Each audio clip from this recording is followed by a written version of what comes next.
மகாவாசி யோகம், சிவராஜ யோகம், பைரவ யோகம், லம்பிகா யோகம், பிரணவ தியானம், ஸ்ரீ வித்யா யோகம், இப்படி ஹம்ச யோகம் பலவாறு இந்த ஜென்மத்தை நடத்துகின்ற வாசி பிறப்பை ஏற்படுத்தினான்.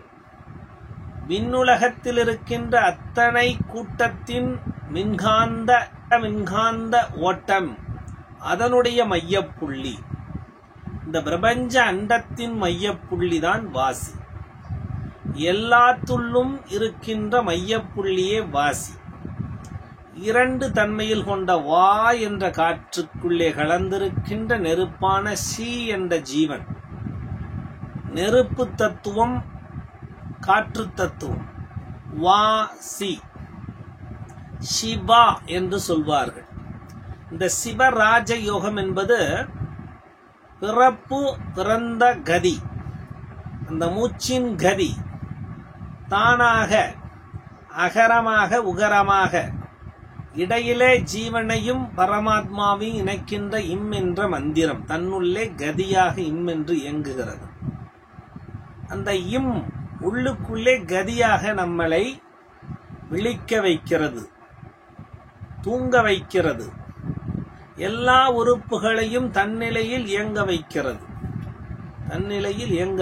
இந்த கதி நன்றாக இருந்தால் உறுப்புகள் நன்றாக இருக்கும்.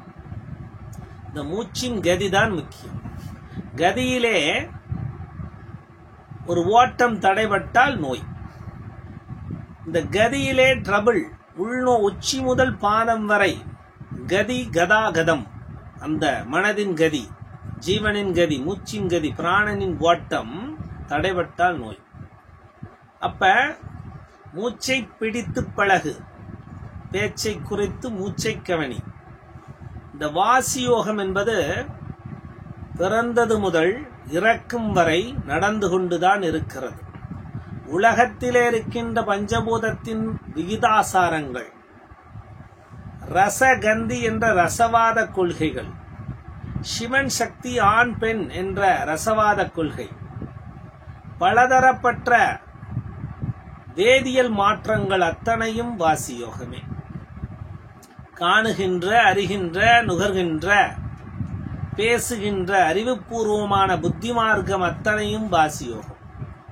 அந்த வாசிதான் மேல்கதியாகவும் சிவனாக மேல்கதியாக இருந்து சடாமுடியாக கீழ்கதியாக இருக்கின்ற சக்தியின் பூமியின் சக்தியாக குண்டலினி என்று உறங்கிக் கொண்டிருக்கின்ற பாம்பு சக்தி ஒளியாக மேல்கதியாகவும் மேலிருந்து கீழ்கதியாகவும் நம்மை நடக்கிறது, எல்லா வேலையும் செய்து. அந்த வாசி யோகம் எப்படி இயங்குகிறது, எங்கிருந்து இயங்குகிறது, எப்படியெல்லாம் அது சக்கரத்தின் வழியாக ஊடுருவி பாருங்க. காலோடு கையின், காலோடு என்றால் இரண்டு நடையான இடகளை, பிங்களை என்ற கால் வழியாக ஓடுகின்ற மூச்சின் கால், புறவி என்ற காற்று இரண்டாக பிரிந்து வாழ்க்கை நடத்துகிறது. இந்த இரண்டு ஒன்றாக முழும்போது வாழ்க்கை முடிகிறது. இரண்டு ஒன்றாக்குவனே யோகி. ஒன்றாக்கி மீண்டும் இரண்டாகவும் ஒன்றாகவும் மாற்றத் தெரிந்தவனே யோகி. ஒன்றாக கலந்து ஒடுங்கியவுடன் இறப்பது யோகி அல்ல. வெளியே வரத்தெரியாமல் இருந்து ஜீவசமாதி அல்ல ஆகுவது யோகி அல்ல. தேவைப்படும் பொழுது அவனுடைய மூச்சையும் இடமாக பின்னாக இயக்கி மக்களுக்கு ஆசி கொடுப்பதுதான் ஜீவசமாதி. அந்த இடத்தில் போனால் பரிபூரணம் கிடைக்கும், நம்மளுடைய பிராணம் சுத்திகரிக்கப்படுகிறது. அதுவே ஜீவசமாதி. ஒரு ஜீவசமாதிக்கு போகும் பொழுது ஹம்சனை பிடித்தவர், ஹம்சத்தை அறிந்தவர், தன் ஜீவனை உள்கதியாக ஒடுக்கி குலுகியாக வைத்த அந்த பரம ஆத்மா கிட்ட போனாலே நம்மளது கிளீன் ஆயிரும், நம்ம சக்கரங்களா டியூன் ஆயிரும். ஒரு மகிழ்ச்சி பெருகும், ஆனந்தம் பெருகும், கண்ணிலே தன் கண்ணீர் சொரியுமாம். அதுதான் ஜீவசமாதி, அதுதான் தன்னை அறிந்தவர்கள் என்று அர்த்தம். அப்ப வாசியோகம் என்பது கதியை பிடிக்கிறதுக்கு நம்ம மோட்ச கதியை மோட்ச கதி. ஆனா மோட்சத்தை பிடிக்கிறேன்னு சொல்லிட்டு வெளியே வராம இருக்கக்கூடாது. நாம் பயனுள்ள வாழ்க்கையை அனுபவிக்கணும். பயனுள்ள வாழ்க்கைனா நம்ம அந்த வாசி யோகத்தை வச்சு வாசி தியானம் பண்ணி உடம்பினுடைய உறுப்புகளை சரி பண்ணலாம். ஏதாவது பிரச்சனை இருந்தா நம்ம உடம்புல இருக்கிற பிரச்சனை, மனோ பிரச்சனை, பிசிக்கல் பாடியில் இருக்கிற ஆர்கன் பிரச்சனை, செல்கள் ஒரு அளவுக்கு போயிட்டே இருக்கு, வயசாகுது, நான் என்னுடைய வயசை கொஞ்சம் குறைச்சிக்கிறேன், நல்லா இளமையா இருக்கணும், வயசு கூடக்கூடாதுன்னு அந்த சைக்கிளை மாற்றணும், அதை கொஞ்சம் குறைச்சி வச்சுக்கணும், என்னோட 40 வயசுனா 40 வயசுலயே கொஞ்சம் நாளைக்கு இருக்கணும் அப்படின்னா அந்த பிரீத்தை கண்ட்ரோல் பண்ணி உள்கதியாக தினம் 500க்கு மேல பிரீத்தை பிரீத்திங் எக்ஸசைஸ் பண்ணும்போது உள்கதியாக வெளிகதியாக தியானம் செய்தாலே வயசு குறைஞ்சிக்கிட்டே வரும்னு திருமந்திரம் சொல்லுகிறது. மினிமம் 500க்கு மேல பண்ணாலே 21,600ல 600 கம்மி பண்ணுங்க. 21,600க்கு மேல இயங்கவே கூடாது. 21,600 இயங்குச்சுனாலே என்னது மேல 30,000க்கு மேல போச்சுன்னா சீக்கிரம் கதி போயிடும். அந்த கதியை அப்ப எவ்வளவு செயலை நிதானமா ஹேண்டில் பண்ணும். கோவப்படும் பொழுது மூச்சு அவுட் ஆகுது, அவசரப்படும் போது மூச்சு அவுட் ஆகுது, நடக்கும் போது மூச்சு அவுட் ஆகுது, ஓடும் போது பதட்டமாகும் போது மூச்சு அவுட் ஆகுது, தூங்கி ரொம்ப நேரம் தூங்கினாலும் மூச்சு அவுட்டு. நிறைய கதி வெளியே போய் நசிந்து இந்த உடம்பெல்லாம் தேய்ந்து மையப்புள்ளியை பூமியினோட சுழற்சியினோட சேர்ந்து நம்ம என்ன இது அதனுடைய சுழற்சிக்குள்ளேயே அழிந்து விடுகிறது செல். அப்ப இந்த சுழற்சியை விட்டு நாம் மனதை நிறுத்த வேண்டும். மனதின் ஓட்டம், மூச்சின் ஓட்டம், மனதின் ஓட்டம். அலைபாய்கின்ற மனம், நோயுற்ற மனம். அதை நிறுத்தம். பிராணன் அடங்க மனம் அடங்கும், மனம் அடங்க பிராணன் அடங்கும். அப்ப மனதை நம்ம கான்சியஸ் பண்ணா பிராணன் நிற்கும். இப்ப பிராணனுடைய கான்சியஸ் பண்ணா மனம் நிற்கும். மூச்சை நம்ம கதியாக உள்ளே நிறுத்தினால் மனம் அடங்கும். கரெக்டா? இதான் ரூல். அப்போ வாசி யோகம் என்பது மனதிலே செய்யக்கூடியது. திருமந்திரத்திலே வாசியை உயர்த்த வேண்டாம், வாசியை தாழ்த்த வேண்டாம் அப்படிங்கிறார். அப்படின்னா நம்மளா இழுக்கக்கூடாது, நம்மளா விடக்கூடாது. அது பயிற்சி. நாடி சுத்தி என்பது இந்த பிசிக்கல் ஸ்தூல உடம்பை சரி, சூட்சம உடம்பை சரி பண்றது, ஸ்தூல உடம்பை கிளீன் பண்றது, அன்னமய கோஷம் 8 அடுக்குகளை கிளீன் பண்றது, சக்கரங்களை கிளீன் பண்றது, எல்லா செயலுக்கும் நாடி சுத்தி தான். அது வாசி யோகம் அல்ல. வாசி யோகம் என்பது மனதிலே செய்யக்கூடியது. மூச்சும் மனதும் கலந்து இருக்கின்ற ஒரு உணர்வு, அதை நினைவாக அதை உற்று நோக்குதல். அது எப்படி என்று உற்று நோக்கி அதிலேயே பயணித்து கண்ணு உறுத்தி பார்த்து அது எங்கிருந்து வந்ததென்று அந்த இடத்திலே போய் தூங்க வைப்பதுதான் வாசி. புரிஞ்சுக்கிட்டீங்களா? அதுக்காக இது வாசியோகம், விடுறது வாசியோகம் அல்ல. பல மந்திரம் கத்திருப்பீங்க. எல்லாமே நம்மளுடைய உடம்புல இருக்கிற சக்கரத்தை வலிமைப்படுத்தணும், அங்க இருக்கிற உடம்புக்குள்ள இருக்கிற அத்தனை கெமிக்கல் ரியாக்ஷனை சரி பண்ணணும். அப்ப இந்த உடம்பு என்ற கம்பி வலிமைப்படும் பொழுது இந்த வாசி உயிரோட்டம் நடுநாடியிலே பயணிக்கும் பொழுது மின்சாரமாக பாயும். அந்த மின்சாரத்தை தாங்கக்கூடிய அளவுக்கு இந்த உடம்பு தசை மண்டலமாகட்டும் நரம்பு மண்டலமாகட்டும் வலிமை பொருந்தியதாக எதை தூக்கினாலும் தூக்க முடியும். அப்ப நம்ம பயிற்சி பண்றது பூரா வலிமை.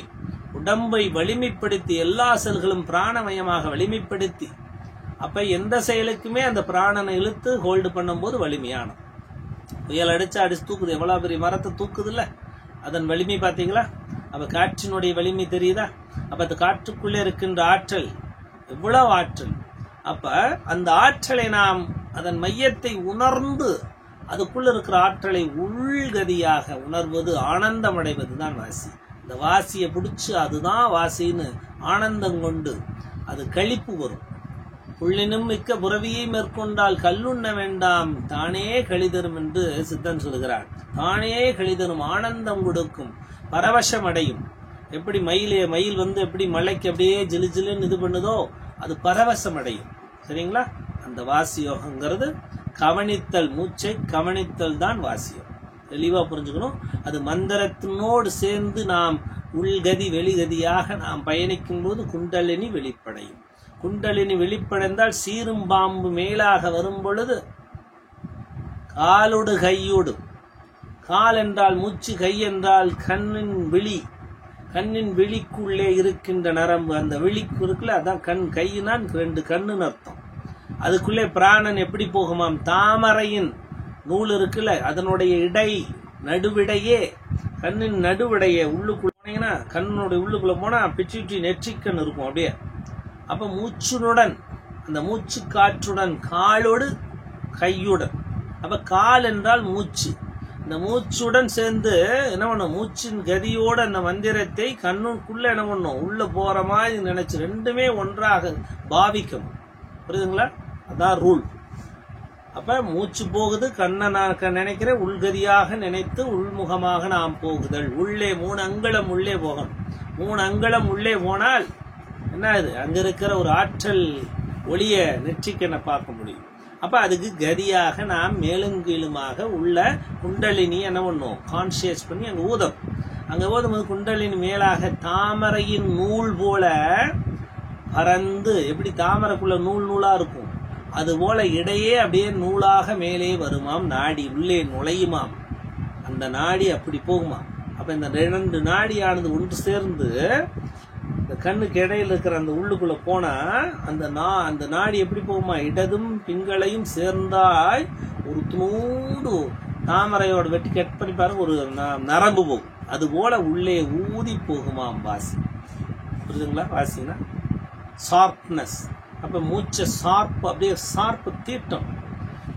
வாசி யோகத்தை பத்தி சொல்லியிருக்காங்க பாருங்க. வகையான வாசியது மனமும் கண்ணும். மனமும் கண்ணும் என்றால் கருத்தாக மயங்காதே, அதுல மயங்க கூடாது, அதை பிடிக்கணும். சிவாயம் என்று புலம்பிடாதே. சிவாய நம, ஓம் சிவாய நம அப்படி புலம்புறனாலும் வாசி விட்டாது. நாம் பிசிக்கல் பாடித்தான் பண்றோம். பகையாதே.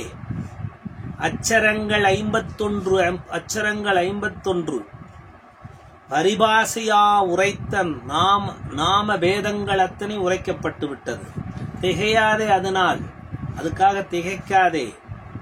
நாமம் என்றும் அச்சரங்கள் என்றும் செபியாதே, அதனால் பிசிக்கல் பாடி தான் நன்றாகும். அது வாசி கட்டாது. இத்தனை 51 அச்சரத்தை நம்ம பண்ணாலும், சிவாய சிவாய என்று சொன்னாலும் இந்த உடம்பு மட்டும்தான் வலிமையடையும். உடம்பில் இருக்கின்ற நனைகள், தசைகள், மாலிகூல்ஸ் எல்லாமே வலிமையடையும். வாசி கிட்டாது. சரியா? செபிக்காதே. அறிவுகட்ட மானுரை போல் நகையாதே, சிரிக்காத. அதனால் நான் மந்திரம் பாருன்னு சிரிக்காத, திகைக்காத. மானுரர்கள் பலசாதி என்றும் நம்பாதே. நல்வினையின் காலை பாரே. நல்வினையின் காலை பார். இடகலையினுடைய நல்வினையும் பிங்களையினுடைய நல்வினையும் காலை பார். அதுதான் நல்வினை பொருந்தியது. திரிமூர்த்தி தேவர்கள் முதல் மனிதரோடு, திருமூர்த்தி தேவர்களுக்கும் இதுதான் சுச்சமம். தேவர் முதல் மனிதரோடு சிவயோகம் பெற்றிருந்த மார்க்கம் தன்னை எல்லாரும் அதை தான் புரிச்சுக்கிட்டாங்க. பிரியமுடன் என்ற தொழுது கேட்பில்லாய். பிங்களையும் இடங்களையும் மாறும் போதும் அறிவான சுழுமனையின் மனதை வைத்தே. சுழும நடுநாடியில மனசை வை என்று ஓடிட்டு இருக்கு. அப்படியே நடுவுல வச்சு அப்படி கான்சியஸ் பண்ணு. அசையாமல் ஒருமையாய் காக்கும் போது ஒருமையா வச்சுக்க. அப்படியே போயிட்டு இருக்கு. அந்த காற்று ஒன்றாக போய்கிறது. குறியான சிவயோகம் சித்தியாகும். கோடான சித்த ஜென்மம், கோடி ஜென்மம் சித்திரை போல் வாழலாமே. கோடி ஜென்மம் சித்திரை போல் அப்படின்னா அப்படியே பல ஆண்டுகள் வாழலான்னு ஒரு வாசி யோகத்தினுடைய அற்புதம் சொல்லப்படுது. இது என்ன பிறங்குது, வாசியை நம்ம கவனிக்கணும். புரியுதா? அப்ப இந்த ரூல் ஒரு பாடல், அந்த பாடல் எடுத்து இந்த கிளாஸ் ஆரம்பிக்கும் முன்னாடி உங்களுக்கு பாடிருக்கு. சரியா? அப்போ வாசி யோகத்துல பாரு, இன்னும் நடக்கினும் வாசிபார். நடக்கும் போதும் உள்ளுணர்வாயிரு. நாட்டமும் வாசிபார். முடக்கிலும் வாசிபார். முனி சுழி வாசிபார். சுழியிலே பார். மடக்கிலும் வாசிபார். மரபிலும் வாசிபார். எல்லா நிலையிலும் திடக்குறுநாகிநாதர் திடு நடஞ்செய்வார் நெஞ்சு. அங்கே எல்லா டயத்திலும் நம்ம உற்று நோக்கி கண்ணு மூச்சு எல்லாம் கதியாக உள்ளாக உற்று நோக்கி மந்திரத்தை உச்சாடனம் எப்படியெல்லாம் ஹம்சம் இயங்குது என்று உற்று நோக்கும் பொழுது அங்கே வாசி ஒளியானது நெற்றிக்கு நேரே புருவத்தினிடையில் உற்றுற்று பார்க்க வெளிவிடும் மந்திரமாம். அங்கே நடராஜன் பதி ஆடுமாம். உருத்தரித்த நாடியில் ஓடுகின்ற வாயுவை, உருத்தருத்த நாடியை ஓடுகின்ற வாய் கருத்தினால்தான் இருத்தணும்.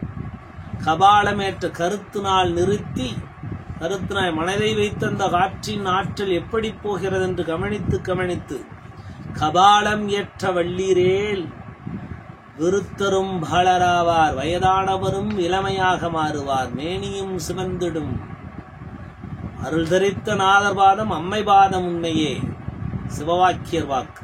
காற்றை உள்ள கதியாக நினைக்கணுங்கிறது பாடம். இதான் வாசியோகத்தோட தத்துவம். இப்போ வாசியோகம் எப்படி பண்ணணும்? தியான் முத்திரை வச்சுக்கணும். அப்படியே என்ன பண்ணும்?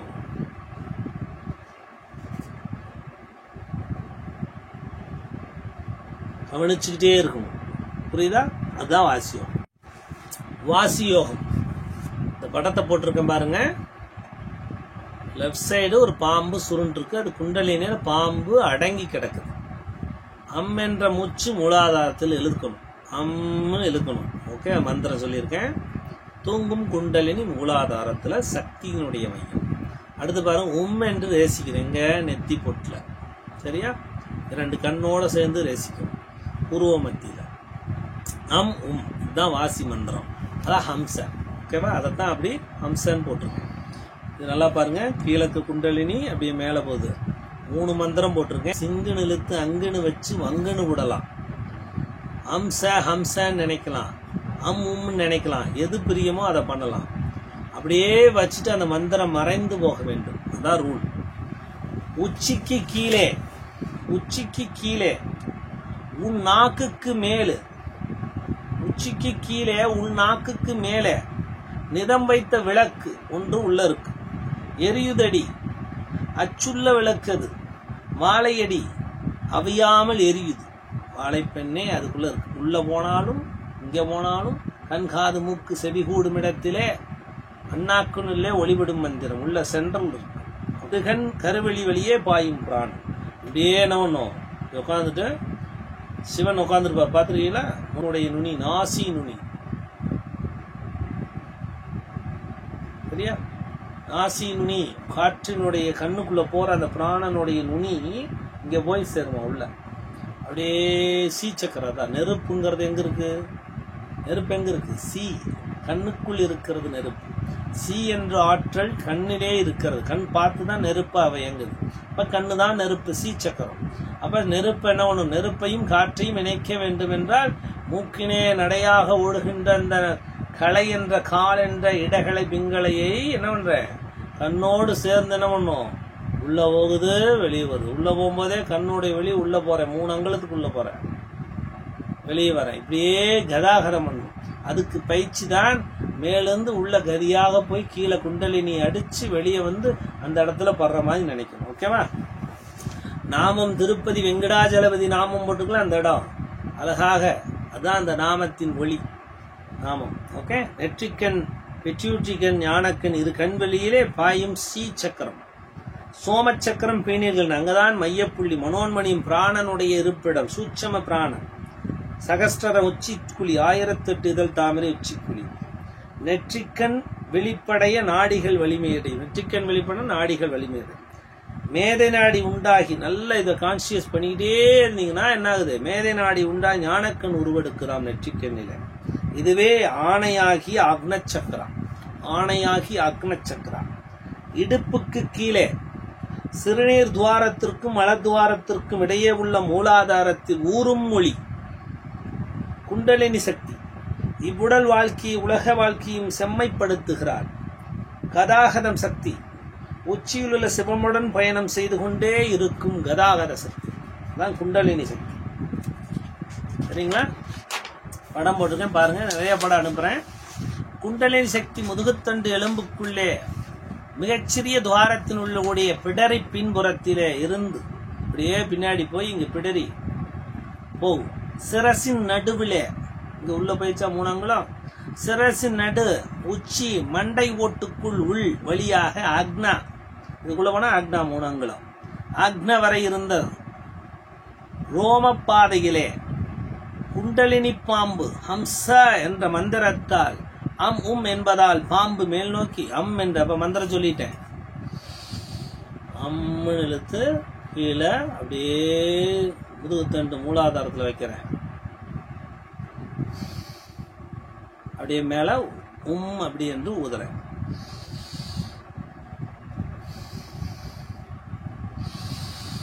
அம் ஊதுதல் வந்து உம்னு ஊதணும் உள்ள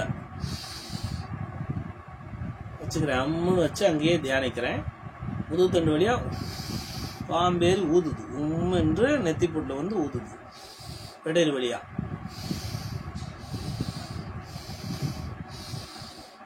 இது நானா பண்றேன். நானா பண்ணி பண்ணி தியானத்தில் உட்காரும் போது அந்த மந்திரம் கேட்க வேண்டும். அதுவாக பயணித்தலை கேட்க வேண்டும். அதுதான் உண்மையான வாசி. சீறிக்கொண்டு நெற்றிக்கண் திறக்குமாம். அந்த பண்ணிக்கிட்டே இருந்தீங்கன்னா அப்புறம் கவனிக்க ஆரம்பிச்சிடணும். அம்மனு போகுது, உம்முன்னு மேலே சீருது, அம்மனு போகுது, உம்முன்னு போக போக நெற்றிக்கண் திறந்துடும். உணர்ந்து பாருங்க அந்த இதை பயணத்தை. போகுது பாருங்க, மூச்சு கண்ணுடன் சீயும் நெருப்பும் காற்றும் பயணமாகிறது. உணர்ந்து மயில் பாலமாக பிரம்ம நாடியில் ஏற்ற வேண்டும். உணர்ந்து ஏற்ற வேண்டும். மந்திரத்தை மின்சார கம்பியிலே நினைவிடத்திலே, மின்சார கம்பியில் மின்சாரம் எப்படி பாயுது? நினைத்து நினைவை நிறுத்தி நினைவை சுழற்றி, நினைவு அது எப்படி போகிறது என்று நினைத்து மனதை மட்டுமே பயணிக்கிறேன். அந்த காற்று எப்படி எல்லாம் நினைத்து சுழற்றி நினைவில் ஊன்றி நிலைத்து நினைவில் உணர்வோடு ஏற்ற வேண்டும். அப்படியே கதியாக ஏற்ற வேண்டும். மூலாதாரத்திலிருந்து அப்படி எந்திரிச்சிச்சுன்னா அடுத்தடுத்த சக்கரம் நிற்கக்கூடாது, பயந்துடக்கூடாது. ஒவ்வொரு நிலையிலும் புகைமண்டலங்கள் தெரியும், பல அடுக்குகள் தெரியும். பயணிக்கும் பொழுது ஆனந்தம் பெருகும். அப்படியே பயணித்து குருவாக, அதனால குருமுகமாக கற்றுக்கொள்ள வேண்டும் என்றால் மனதில் அந்த மனம்தான் குரு. மனதை ஊன்ற வேண்டும் தான் அந்த குருமுகமாக. அவனைத்தான் பிடி, அந்த குருவை பிடி. குருமுகம்னா அந்த ஒருத்தவங்க யோகி சொல்லியிருப்பாங்க, இந்த மாதிரி தீட்சை கொடுத்துருப்பாங்க. அது சொல்றதுக்கு அப்புறம் நாம ஒரு சக்கரத்தை எழுப்பிட்டோம், குண்டலினி எந்திரிச்சிருச்சு. அடுத்த ஸ்தானத்துக்கு போகும்போது பயங்கரமான ஹீட் உற்பத்தி ஆகுது. சுவாதிஷ்டானத்துக்குள்ள நடுநாடியில போகுது. அடுத்தடுத்த சக்கரத்துல போய் நின்று போகுது. அப்ப நின்று போக மனசு என்ன பண்ணும்? மேல் நோக்கி எடுத்துட்டு போய் கொண்டு போய் பிரம்ம ரத்தத்துல போய் சேர்த்தணும், பையப்புள்ளியில. அப்ப நம்ம இடையில நிறுத்திட்டோம்னா ஹீட் ஆகும், பல பிரச்சனைகள் வரும். அப்ப மனதிலே ஊன்றி அந்த குருவான அவரவர்களுக்கு அந்த குருவை ஊன்றி அந்த குருவிடம் கேட்டு மனதை எழுப்பணும். சரியா? ஞாபகத்துடன் கலந்து ஞாபகத்தோடு இருக்கணும். நெற்றிக்கண் திறந்தவன் பிடரிக்கண்ணும் உச்சிக்கண்ணும் உள்ள வலம்புரி சுற்றும். அதான் வலம்புரி சுற்றுதல். வலம்புரி சுற்றும் முருகனின் சஷ்டி முகங்கள் அங்கே 6 முகத்தின் தோற்றம் தெரியும். வேல்கொன்ற ஆற்றல் பெருகும். சோமவட்டம் நன்றாக வெளிப்படும். அழகா வட்டம் சோமவட்டம் தெரியும். பார்த்துங்க. அப்ப மூச்சை கவனித்தலே மகாவாசி. பாருங்க, ஸ்தூல பிராணம் உடம்புக்குள்ள போகுது காத்து. ஹம்ச ஹம்ச ஹம்ச அம் உம் சிங் அங் வங்குன்னு போகுது. சரியா? சூட்சம பிராணம் எங்க இருக்கு? பையப்புள்ளி ஆக்ன சக்கராலிருந்து சூட்சம பிராணம் இருக்கு. ஆக்ன சக்கராலிருந்து பீனியல்ல சூட்சம பிராணன் அங்கிருந்து உள்ள இருக்கு, இயங்குது. நீல நிறமாக பீனியல் கிளாண்டில இருந்து பிட்யூட்டரி கிளாண்டு நீல நிறமாக இருக்கிறதா. அதுதான் பீனியல் வந்து மகா சிவனுடைய சக்தி, பிட்யூட்டரி என்றது சக்தி. ரெண்டும் இணைந்து நீல நிறமாக நாராயணனாக அங்க இருக்குமா. நீல நிறம். வாசியானது மூக்குத்தண்டின் நடுவிலே புருவ மத்தியில, மூக்குத்தண்டு நடுனா புருவ மத்தி வருவதே வல்லப கணபதி. அங்கதான் வல்லப கணபதி. யோகதண்டமான முருகத்தண்டு நிமிரும். இதை கண்ணை இறைக்கு சிரமத்துடன் நடுநெற்றியை பார்க்க வேண்டாம். கண்ணருக்கு அப்படியே இறுக்கி உள்ள போகலாம், அது தப்பு. கேசரி முத்திரை போட்டு நெற்றி முதல் பிரம்மரத்னம் வரை நாமம் ஒன்று இருக்கும். வாசி ஏறும் பாதை நாமமிட்டு காட்டியுள்ளார். சரியா? அதான் நாமமிட்டு காட்டியிருக்கார். வாசி மந்திரம் சி என்ற நெருப்பு, வா என்ற காற்று. சி என்ற கண்ணிலே இருப்பது சி, வா என்ற நாசியிலே ஓடுகின்ற காற்று. இரண்டையும் இணைக்க வேண்டும். இவர்களை பூரித்து ரேசித்து குமரித்தாய் அமிர்த நீராய் உண்ணாக்கிலே கொட்டுமாம். எல்லா நீரும் இறங்கியவுடன் உள்நாக்கிலிருந்து கொட்டும். வாசியாக உயிர் பிரம்ம ரத்தத்தில் சென்று குளிகையாகிவிடும். அது அப்படியே குளிகையா மாறிமா. குளிகை ஒளியாக விழுருமா. அஜபாஜபத்திலே கிட்டும் வாசி மூச்சுக்காற்றை வரும்போதும் வெளியே போகும். மூக்கில் வெளியே நினைவை செலுத்தணும். அண்ணாக்கு வெளியே உச்சிக்கு செல்லும் கொடி போல தொங்கும். அதில் ஏற்றி பழக வேண்டும். அப்படியே அது எங்க போகுதுன்னு அப்படியே என்ன பண்றேன், நினைவை கொடுத்து நிறுத்தி செலுத்துறேன். வாசி குதிரை அண்ணாக்குள் உள்ள துவாரம் 10ஆம் வாசல் ஊடுருவி மூலத்தண்டில் மூலம் உள்நாக்கின் வழியாக வாசி குதிரை ஏறி ஒளியிடமாக காசிக்கு செல்லுமா. அங்கே பறையாடுவதை காணலாம். அவன்தான் பறை என்றால் நாட்டியம், அதுவே நடுநாடி நடுநாடி நடராஜபதியாட்டமா. புரிஞ்சுக்கிட்டீங்களா? சி என்ற நெருப்பு, வா என்ற காற்று, மூச்சு காற்று வழியாகத்தான் நாசியில் இரும் ஞாபகத்தை நெற்றியிலே உச்சியிலே வைத்து வாசியை சுவாசிக்க வேண்டும்.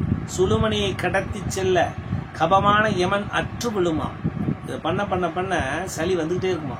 வாசி பழக பழக நீண்ட நாட்கள் இருமல் கோளை வந்து கொண்டே இருக்கும். இடகள விண்களை இரண்டும் கிரக சுழற்சி கர்ம வினையால் மாறி மாறி பிறப்பு இறப்பு மீண்டும் மீண்டும் ஏற்படுகிறது. பிராணன் மனதோடு நெருங்கிய தொடர்புண்டு. ஒன்றை அடக்க மற்றொன்றடங்கும். லயப்படுவதே லம்பிகா யோகம், பிரணவ தியானம் என்று பெயர். ஊது முறையால் ஊம் என்ற ஓங்காரன் நாதம் சுழுமனை நாடி வழிய ஊம் தான் கேட்கும். நம்ம பழக பழக ஊன்னு கேட்கும். குண்டலினி தாயை சிவமுடன் ஐக்கியம் செய்யும். கீழே இருந்து மேல கனெக்ட் பண்ணும். நாக்கின் நுனி அந்நாக்கின் மேல் உரசி இருக்க இப்படி வச்சுக்கணும். ஓகே, சிவனுடன் ஜீவன் அங்கே அடங்கிடும். அங்க நிறுத்திட்டீங்கன்னு வைங்க, ஜீவன் வெளியே வராது, அப்படியே நிறுத்திடும். அதனாலதான் அது சொல்லித்தரது கேசரி. அங்கே விளங்கும் பிரணவத்துறையும் அங்க பிரணவம் அப்படியே சவுண்டு கட்டிட்டே இருக்கும். ஓன்னு மூச்சுதான் முன்னறிவு தெய்வம், மூச்சுதான் முன்னறிவு தெய்வம். அன்னை என்பதும் அபானன் என்பதும் அதுவே சக்தி. வெளிமூச்சு அதுவே பிராணன், உள்மூச்சு மேல்கதியாக புண்ணியம் செய்வாள் அவன். அதுதான் வாழைத்தாய். புரியுதுங்களா? வாசினா என்ன பண்ணணும்? தியானம் பண்ணணும். உட்காந்து வாசி தியானம் பண்ணுங்க அப்படின்னா ஃபர்ஸ்ட் சொல்லியிருக்கா. அம்மன் எழுத்துக்கிறேன், அப்படியே பின்னாடி போகுது, முதுகு தண்டு எண்டில் போயிட்டு அம்மன் நினைக்கிறேன், தியானம் பண்றேன், கும்பிக்கிறேன், உம்முன்னு விடுறேன். உம்முன்னு விடும்போது அப்படியே முதுகு தண்டு வழியாக வந்து பிடரிக்கண் வழியாக எங்க நெற்றிக்கண் அந்த பிட்யூட்டரி கிளாண்ட் வழியாக அப்படி வந்துடுது. அம்மன் இழுத்து அது ஊதுறேன். அங்க நினைச்சிட்டே இருக்கணும். அந்த குண்டலி மேல அடிச்சு நினைச்சிட்டே இருக்கணும். நெருப்பாக என்ன ஒண்ணு நினைக்கணும். ஊதி வெளியே எடுக்கிறேன், அப்படியே தோன்றேன். இப்படி பாம்பை என்ன பண்றேன், வெளியே கொண்டாடுறேன். இத பயிற்சி பண்ண பண்ண முதுகு தந்து ஸ்ட்ராங் ஆகிட்டே இருக்கு. ஹம்ச ஹம்ச ஹம்ச ஹம்ச சிவ சிவ சிவ சிவ சிவ அங்கு சிங்கு மங்கு சிங்கு அங்கு மங்கு வங்கு, இந்த மாதிரி உள்ளுக்குள்ள கதியா போயிட்டே இருக்கும் ஏதோ ஒன்று. அப்புறம் மந்திரம் வந்து கேட்காது.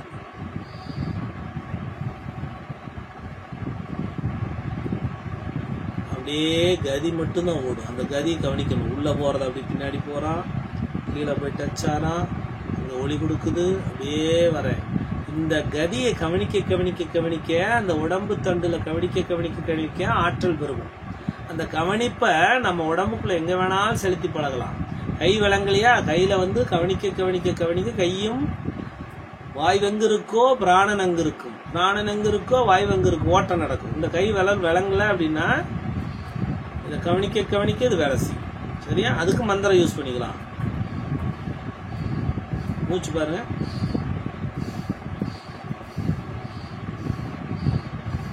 அதுல நினைக்கிறேன், என் மனசு வந்து அந்த கை விரலை நினைச்சிட்டே இருக்கு. கொஞ்ச நேரத்துல பார்த்து கனத்துக்கு போயிடும். அப்ப உடம்புக்குள்ள இருக்கிற ஹார்ட் பிளாக்ஸ் என்ன பண்ணலாம்?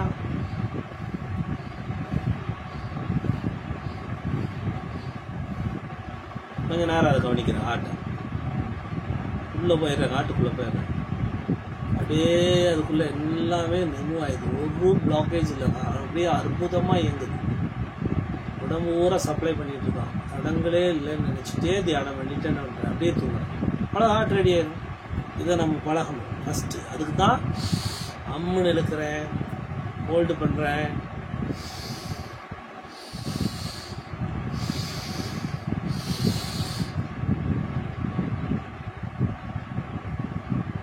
ஹீட் கொடுக்குறேன். கீழே